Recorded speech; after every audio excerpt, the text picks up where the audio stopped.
पूर्व बैंकर और एनपीए सुधारक डॉक्टर विश्वास पानसे का दावा। एमसीएलटी में एमएसएमई की जा रही है उपेक्षा। एनपीए मामलों का जल्द हो निपटान। केंद्र की नरेंद्र मोदी सरकार द्वारा इंसॉल्वेंसी और बैंकरप्सी कोड 2016 यानी आईबीसी के तहत स्थापित राष्ट्रीय कंपनी लॉ ट्रिब्यूनल में एमएसएमई क्षेत्र की लगातार उपेक्षा हो रही है। एनसीएलटी केवल कॉरपोरेट क्षेत्र के एनपीए के निपटान पर ही ध्यान दे रहा है। प्रोप्राइटरी और पार्टनरशिप फर्में अभी भी एनसीएलटी के कार्यक्षेत्र से बाहर है। MSME is the major contributor of the economy.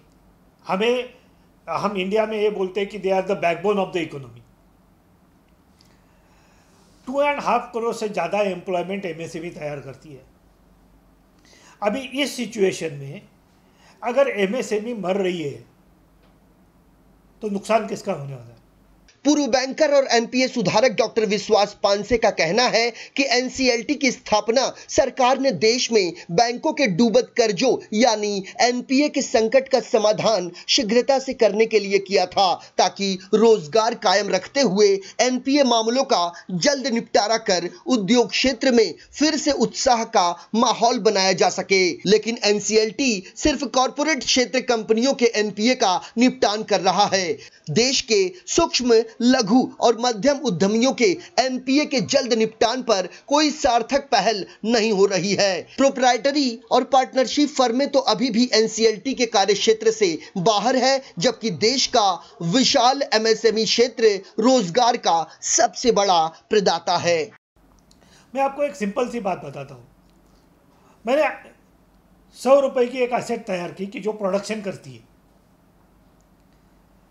जब वो स्क्रैप बन जाती है तो उसकी कीमत 10 रुपये होती है, और जो प्रोडक्शन करके जीडीपी में ऐड कर रही थी वो बंद हो गया। उस 100 रुपये के इन्वेस्टमेंट से 4 लोगों के पेट भरते थे, वो बंद हो गए। अभी वही प्रोडक्शन अगर मुझे नया सेटअप करना है तो मुझे 100 रुपये की जगह 1000 रुपये लगेगा। तो ऐसे सिचुएशन में देश के इकोनॉमी का क्या फायदा होने वाला है? डॉक्टर पानसे ने यह भी कहा कि इससे पहले छोटे और मध्यम उद्यमियों को बड़ी कंपनियों की तरह औद्योगिक और वित्तीय पुनर्निर्माण बोर्ड के तहत भी अपने व्यापार को पुनर्जीवित करने का कोई मौका नहीं मिला था, और अब आईबीसी में भी इसकी उपेक्षा की जा रही है। इसी कारण आज देश में बेरोजगारी बढ़ रही है, नए रोजगार कम हो गए हैं। लिहाजा सरकार को देश में नए रोजगार का सृजन करने और आर्थिक विकास बढ़ाने के लिए एमएसएमई क्षेत्र की दिक्कतों पर विशेष ध्यान देना चाहिए। देश की इकोनॉमी मारी खाएगी, अनएम्प्लॉयमेंट तैयार होगी और जीडीपी में इंक्रीज होने के बजाय रिडक्शन होगा। ऐसा डायरेक्ट नोटबंदी के ऊपर बोलना मुश्किल है, बट टोटल इकोनॉमी के हिसाब से मुझे तो सही फैसला लगता है।